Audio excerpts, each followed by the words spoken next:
If you refuse, we will no longer consider you part of this family. We'll cut all ties with you." This message from my mother appeared on my phone screen, cold and absolute, like a final ultimatum. A few minutes later, my father followed up. "Support Madison's dream. That's your responsibility, isn't it?" It was a flawless act of coordination, like a team of seasoned con artists, but they still hadn't realized that the person they were trying to threaten was no longer the same me they used to know. The whole incident had started just a few minutes earlier, from a text sent by my cheerful and excited younger sister, Madison, and it came with a photo attached. It was a photo of a bright red sports car worth $300,000 gleaming in a showroom. She flashed a peace sign while standing beside it, as if she had just conquered the entire world. "I did it. My dream is coming true." Then came the next sentence, one that made my stomach freeze. "I already signed the contract. I told them you'd be my co-signer and the pre-approval went through. I signed all my parts, so all that's left is your signature. I told the dealer you agreed, so they'll probably call you soon to confirm. No prior discussion, no permission, nothing. That's her way." She dives headfirst into a pool of reckless desire with our parents cheering her on, and I'm left to clean up the financial mess. For years, I was the family's safety net, their personal bank, and the ultimate problem solver. Yet, as I stared at the screen, my heart was eerily calm. The anger and sorrow had long since burned away, leaving behind only a cold, solid certainty. Sitting on the leather sofa, I could feel how the quietness of my home stood in sharp contrast to the chaos they were trying to create. I slowly began to type my reply. "I don't mind being your co-signer, Madison, but I'm certain there's one thing you've forgotten." I pressed send. The message was marked as read almost instantly, but no reply came. They were probably stunned by my unexpected composure. They had forgotten one crucial fact. To take out a loan, you need assets, and they no longer had a single one to offer. The house they lived in, the car my father drove, every legal right to those belonged firmly under my name. Yes, the show had only just begun. My name is Haley, 38 years old. I work as a financial analyst. I built my wealth with my own hands, pay every bill before the due date, and live in complete financial independence.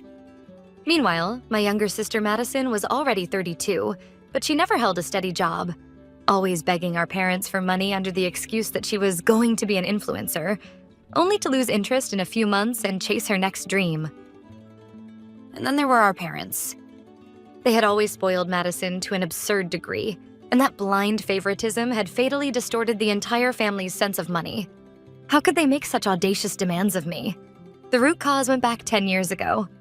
My father had taken out a $500,000 home equity loan using our house as collateral to invest in a poorly planned import business. It failed spectacularly. That was the beginning, the moment I stepped into the bottomless swamp of my family's financial troubles. When the bank sent a foreclosure notice, I emptied all the savings I had built up since starting my career and paid off their enormous debt. At first, I was driven purely by the desire to save my family. I naively believed that once they saw how serious things had become, they would wake up and rebuild their lives. But that hope was shattered almost immediately. Despite losing most of their assets, their lifestyle didn't change one bit. If anything, perhaps out of guilt for their failure, my parents began spoiling Madison even more. Their favorite phrase was, "We don't want her to suffer." When Madison said, "I want to run my own boutique," they handed her the little they had left. Even when that money vanished into luxury handbags, they said nothing. In time, they became a complete financial black hole, and filling that hole somehow became my role. Any words of gratitude for my first rescue disappeared quickly, replaced by an unspoken belief that my support was their right. My parents' medical bills, home repairs, every kind of expense found its way to me as if it were perfectly natural. If I refused, my mother would cry, my father would yell, and Madison would post on social media calling me a cold, heartless person. I gave in to that emotional blackmail and kept paying. But from that moment on, distrust toward them began to grow inside me. Quietly, yet steadily. One day, I realized something. What I was giving them wasn't money. I was giving them the grace period to remain irresponsible. If things continued this way, we would all go down together. I had to act, not to protect them, but to protect myself. From that day on, I began consulting a lawyer and started legally organizing their assets.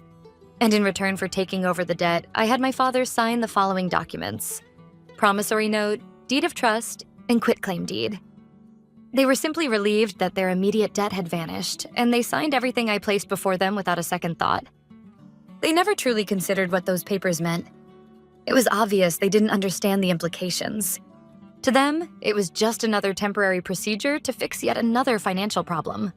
But from that moment on, I was, in the eyes of the law, the owner of the house.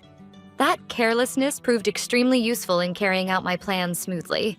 On the night the title transfer was finalized, I called my parents. When I told them, "From now on, I'll manage all debt payments directly," my father sounded relieved. "Oh, that's a huge help," he said happily. They had no idea that the ownership of their home legally belonged to me from then on. For me, that was the first safety net. It was the minimum layer of protection, ensuring they couldn't recklessly dispose of their assets if things went wrong. Madison was even more indifferent. She didn't care at all about our parents' financial situation. She was only thinking about satisfying her own desires. Even if she heard that I ended up holding the rights to the house, she'd probably just shrug and say, "So? What does that have to do with me?" In her world, money simply appears from somewhere, and she vaguely assumes I'm the one controlling the faucet. This unbalanced relationship has lasted for years. I earn, they spend. I plan, they live carelessly off the results. Whenever I try to set boundaries, they break them down with emotional arguments like, "Why are you being so cold to your own family?" I needed to destroy this distorted structure entirely. That's why the recent sports car incident was the perfect opportunity for me. But why had I lost all faith in them to begin with? Everything started with that one event 5 years ago, back when I still believed they were my family. That incident was the moment I truly woke up from the illusion of family. At the time, I was studying hard for an MBA to advance my career, saving $20,000 for tuition fees and living expenses. It was my dream, my sanctuary, something I didn't want anyone to interfere with. When I told my family about my plan, they all praised me. "That's amazing. You can do it, Haley," they said. But I didn't yet realize how empty those words really were. One weekend, when I returned home from a short trip, something about the atmosphere in the house felt off. My parents were being unusually kind to me, while Madison avoided meeting my eyes. A sense of dread ran through me, and I immediately checked my bank balance. Then I froze. The $20,000 that should have been there was almost completely gone. With a trembling voice, I confronted my parents. They had exercised their rights as joint account holders and withdrawn every cent of my savings, without my permission. "Madison really wanted to go to Paris," my mother sobbed. "All her friends are going. How could we let her be the only one left behind? You can always save the money again, can't you?" my father said defensively. They had trampled my dream, without a shred of guilt, for the sake of Madison's fleeting vanity. It was theft in one of its most despicable forms, too murky to be easily condemned by law. In that moment, something inside me broke completely. They were no longer my family. They were predators, leeches feeding on my assets. After what I came to call the Paris trip incident, I packed my things and left the house. And for the first time in my life, I hired a lawyer on my own. My goal was to recover the stolen $20,000 and to build a legal wall that would forever prevent them from touching my finances again. I still remember sitting on the cold floor of my new apartment, flipping through the phone book in search of an attorney. I had reached my limit living in that house, constantly reading their moods. I realized that if I didn't create physical distance, my mind would collapse. "This isn't a family issue. It's a clear case of theft," the lawyer said firmly after I explained everything in his office. Those words solidified my resolve. When the attorney sent an official repayment demand, my family, predictably, fell into panic. "How could you do this to your own family? Are you trying to shame us in public?" my mother cried over the phone. "Have you forgotten everything we did for you?" my father shouted. But I refused to respond and told them all communication would go through my lawyer. Faced with my unwavering resolve and the threat of legal action, they finally gave in. A few weeks later, they broke into what little savings they had left and wired $20,000 into the account designated by my attorney. I didn't care where they got the money from. All that mattered was the fact that they had repaid it. That incident taught me an important lesson. Compassion and affection don't work on them. The only things they fear are their reputation and the force of the law. From that experience, I realized I needed to strengthen my defenses even further. First, I changed the passwords on all my bank accounts and enabled two-factor authentication. Then I set up strict monitoring alerts with the credit bureaus so that any new credit inquiries under my name would immediately notify me. The alert went off about 6 months after I'd left the house. Madison had tried to use my social security number to apply for multiple credit cards online. Fortunately, thanks to the alert system, the applications were automatically blocked before any real damage was done. When I confronted her with the proof, emails showing the fraud attempt, she said as if it were the most natural thing in the world, "But your credit score is great. You could get approved for anything. I was only going to borrow a little." In that moment, I knew for certain. She had no concept of guilt. I had enough evidence in my hands to report her to the police for identity theft. And I seriously considered it. But I stopped myself at the last second. Not out of sympathy. It was a cold, calculated decision to avoid the endless complications that would come from sending my own sister to prison. So I decided to give them one final chance as a family. But it wasn't about redemption. It was a final warning to ensure I would never fall victim to them again. The condition was simple: to build a complete wall that would prevent them from ever accessing my personal information, credit, or assets again. Half measures wouldn't work to sever this connection. The only solution was to bring every aspect of their financial life under my control. So I began to guide them, carefully and deliberately, into transferring all legal rights to their assets to me in exchange for me taking over their debts. Tempted by the sweet promise of instant relief, they signed the documents happily, without any understanding of what they were giving away. That marked the completion of the fortress I had spent 5 years building. As I recalled those events from 5 years ago, I slowly opened my eyes. The stolen MBA fund, the attempted fraud with my personal information, every one of their actions had been aimed at my assets. That's why I built a legal fortress. To protect what was mine. It was a defensive measure. Nothing more. A way to ensure they would never again invade my territory. Then, breaking the silence, my phone chimed with a new notification. On the screen was a message from Madison. "What do you mean by that? What do you mean I'm forgetting something?" So it had begun. Unable to understand the meaning of my reply, she had lost her patience. But this time, the situation was on a completely different level. This wasn't a simple case of begging for money. They had tried to sell off the very thing I had spent years building, my creditworthiness, slapping a price tag of $300,000 on it without my consent. As a financial analyst, my credibility is my life. If Madison ever defaulted on a payment, it would leave a permanent scar on my credit record. That could destroy my career from the ground up. They had no understanding of how serious that was. No, they didn't even try to understand. To them, my credibility, like my money, was an infinite resource they could freely tap into. For years, I had endured their attacks, deflected them, and built layers of defense. But now, I'd reached my limit. They had crossed a line that must never be crossed, and they'd done it without hesitation. This was the final ultimatum, not from me, but from fate itself. I would no longer protect them, nor would I hope for their redemption. All I would do was handle the situation, calmly and precisely, according to the rules I had established. The anger and sorrow I once felt were gone. All that remained was the cold determination of a surgeon performing a necessary operation. I would cut myself, and my future, free from the disease that called itself my family. And the operation would begin now. I stood up and walked toward my study. I already knew exactly who I needed to call first. The lawyer who had helped me 5 years ago. "Mr. Collins, it's been a while. This is Haley." Even though it had been 5 years since we last spoke, Mr. Collins recognized me immediately, his voice calm and steady. "I took your silence as a good sign," he said. At his words, I let out a dry, weary smile. "Unfortunately, this time I'm not calling for defense. I'm calling for offense," I began. I explained the situation about the sports car in concise terms, that Madison had listed me as her co-signer without my consent and had already proceeded with the contract, that my parents were threatening to disown me if I refused. Mr. Collins listened silently, and when I finished, he spoke in a calm yet resolute tone. "Haley, this is no longer a family dispute. This is attempted fraud and coercion. It could easily be pursued as a criminal case. His words only strengthened my resolve. But I told him, I'm not considering criminal charges at this point. What I want is a complete severance from them, financially, socially, permanently. Mr. Collins understood immediately. I see. You intend to exercise every legal right you have to its fullest extent. In that case, the course of action is clear. We began discussing the specific steps. First, we would send a certified letter to the car dealership, formally declaring that I had no intention of becoming a co-signer, thereby rendering the contract invalid.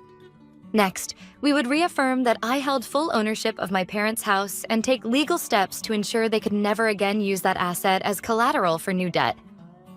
Finally, we would issue a written notice to Madison and my parents, officially terminating all financial support and instructing them to contact Mr. Collins directly for any future communication.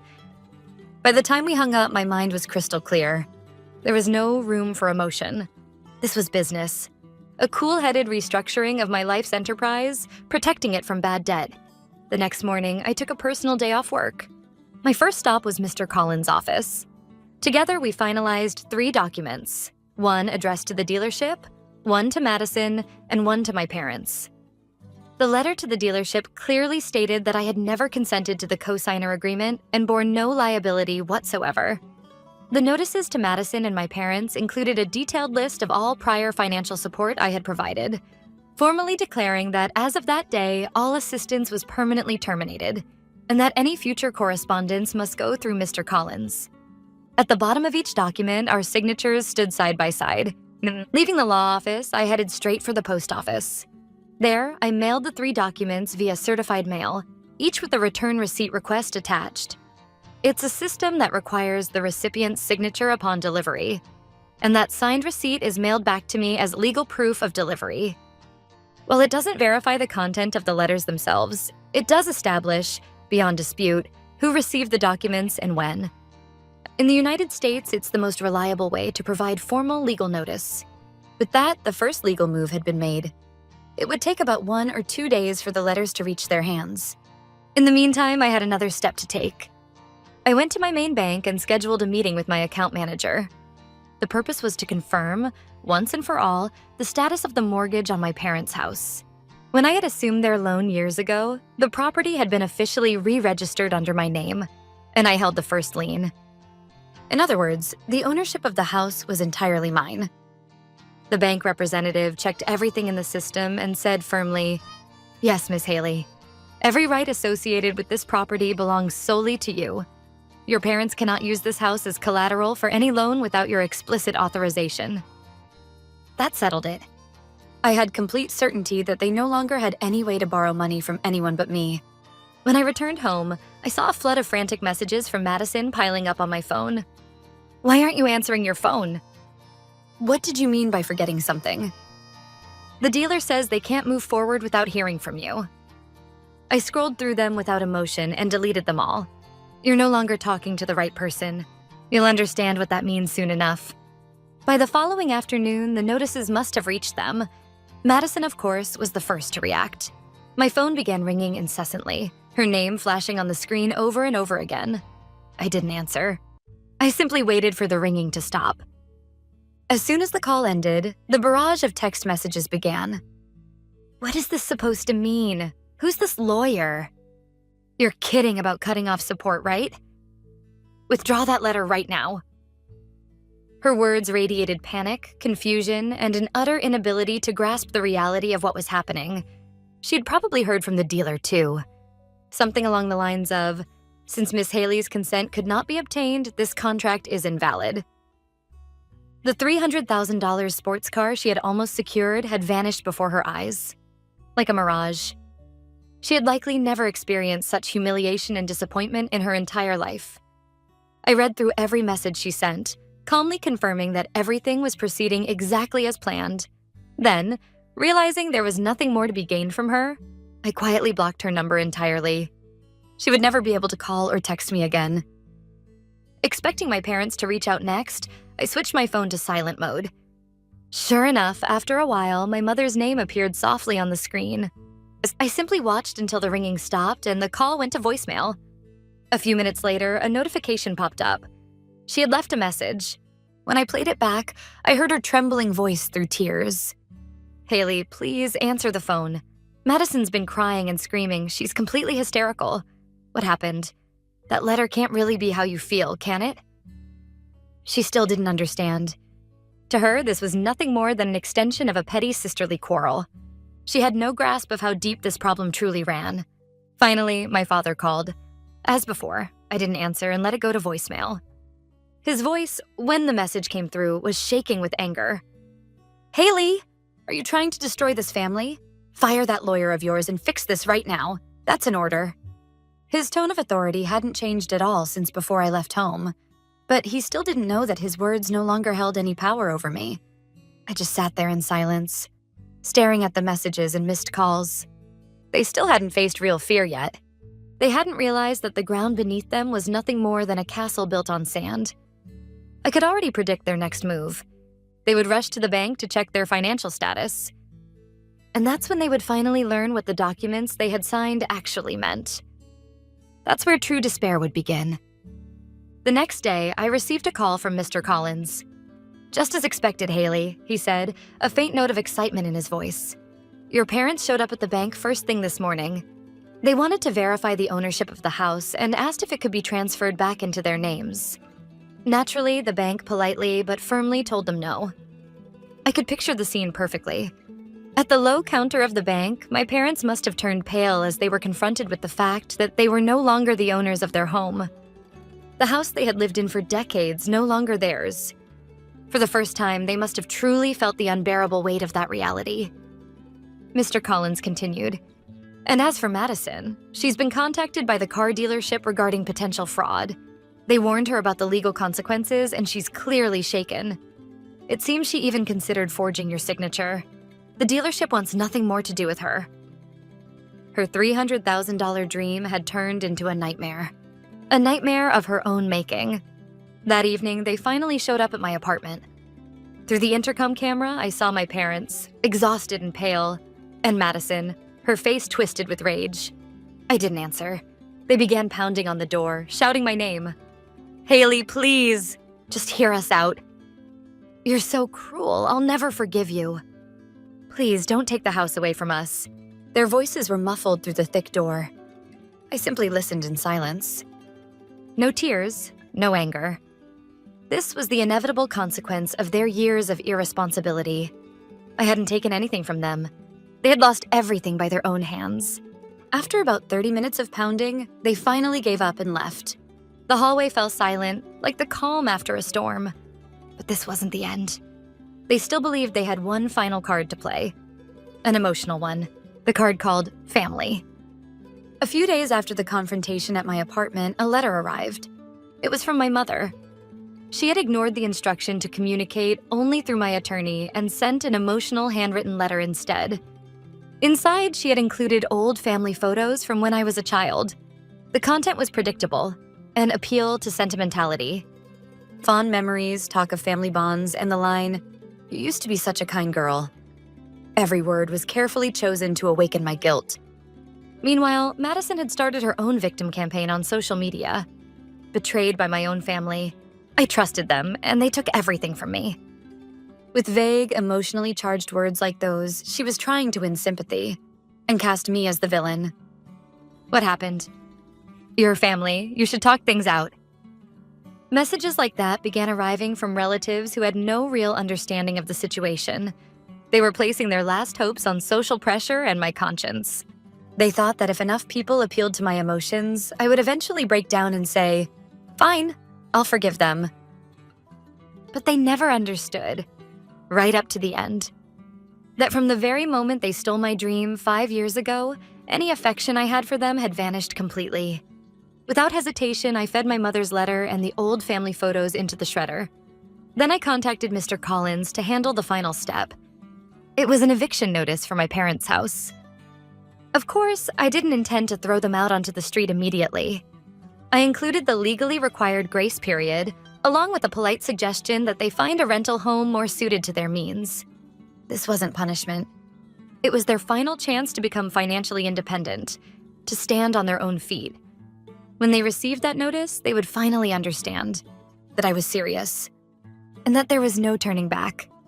I blocked every possible line of communication and got a new phone number. It was the only way to sever all physical ties to my past. But even that wasn't enough. They still knew where I worked and where I lived. If I wanted true freedom, I needed to leave this place entirely. On the same day the eviction notice was mailed, I submitted my resignation at work. Fortunately, my skills were well recognized in the industry. I reached out to a West Coast company that had previously offered me a generous position. The negotiations went surprisingly smoothly, and within a month I had a new job waiting for me. There was almost no chance they could ever trace my new workplace. The following month passed in a blur. I asked Mr. Collins to handle the sale of the house. Then I sold or discarded most of my furniture, packing only the bare essentials into a few boxes. And like a quiet escape in the night, I left the city without telling anyone. 6 months have passed since I started my new life in this coastal town. Here, where the breeze from the Pacific drifts through the streets, no one knows who I used to be. The only calls I receive on my new phone are work-related or invitations from new friends. There are no more messages from old acquaintances or distant relatives. For the first time in my life, I had found true peace of mind. A few days ago, I received one final email from Mr. Collins, a closing report. The sale of the house had been completed successfully. My parents had moved into a small apartment within the city, and Madison had started working part-time at a luxury boutique. Their lives are surely not easy, but at last, they have reached the most basic starting line, the point where they are responsible for sustaining their own lives. Even as I read the report, I felt nothing. No hatred, no pity, no guilt. Only a distant detachment, as if I were reading about strangers in a foreign country. My life belongs to me. This freedom and peace, this is the reward I fought for all these years to finally claim.